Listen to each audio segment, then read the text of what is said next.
for a lot of people, when you get to college, there's a lot of added pressure, so trying to maintain a proper dietary habit that doesn't revolve around packaged food is really difficult.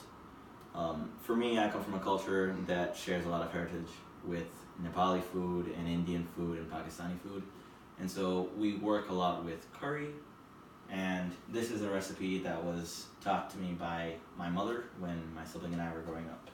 It can also be found in the lovely books by Siddiqa Kabir and Radhani. One is called Traditional Cooking of Bangladesh, and the other one is called Bangladeshi Curry Cookbook.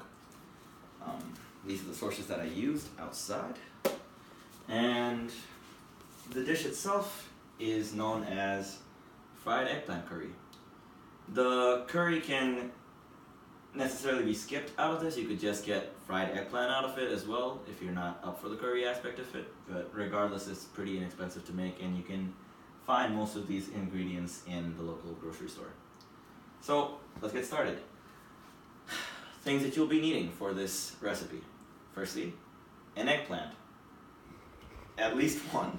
You can cut this into 5 to 6 slices. I used 2 entire eggplants to set them all up over here, and I pre-cooked another one to show you what it'll look like. Outside of that, you'll need at least 3/4 teaspoons of turmeric and salt to taste.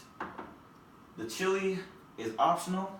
You can use it if you'd like, but it does have heat, so be careful of that. If you're not up for that stuff, I'd say just steer clear of it. Finally, you can use sugar to speed up the process in the start of it, where you need to actually put the eggplant slices in water to let the acidity run out.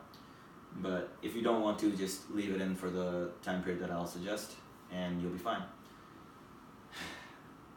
Okay, so for preparation, cut the eggplant into 5 to 6 slices and leave it in water for 10 to 15 minutes.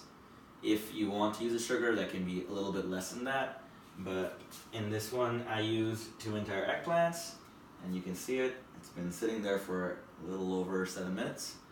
Once you're done with this, you can actually mix up the spices and get them in a nice little bowl where they'll somewhat look like that.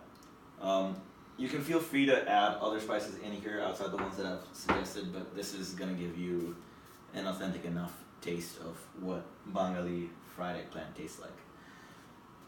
Once the slices are done being soaked, you can coat them on both sides with the mixture and leave them in there for 10 to 15 minutes.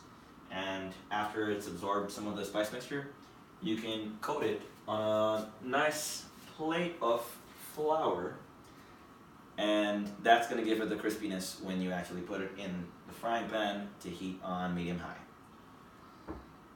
After coating them, you throw them in to the frying pan and leave it there for 2 to 3 minutes. It's going to go golden brown on both sides, and you just leave it on medium-high, which is 7 on an electric stove. And once it's golden brown, you can take them off and let them sit for a little bit, or just lower the temperature down to medium or medium-low and let them cook through for at least 10 minutes. After that, all you need to do is take them off and dry them off with a paper towel, and you're good to go. They should hopefully look something like this when they're done. I've kept some of the gravy on the side because I appreciate the curry aspect of the whole dish, but that's a preference. If you want to mess around with the dish a little bit and experiment with other stuff, you can always use spices like coriander, paprika, and ginger. It doesn't really matter as long as you're adding stuff. Just make sure you're taste checking as much as you can to make sure it doesn't get overpowering.